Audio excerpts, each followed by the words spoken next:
ومامۆستا خەریکی چییە؟ بزانم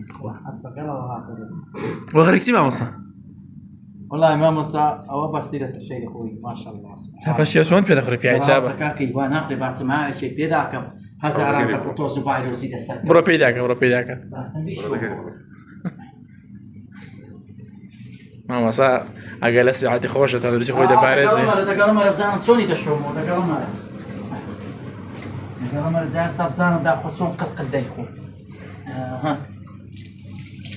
وەکە دەڵێ حەینات کەرزەیە ماشەڵڵا ئەو باشە زۆر ترش نییەوە چۆن پێ دەخورێ؟ تەشپات نەبێت تەشپات نەبێت هیچ نیمە ژیراکردنیە وە؟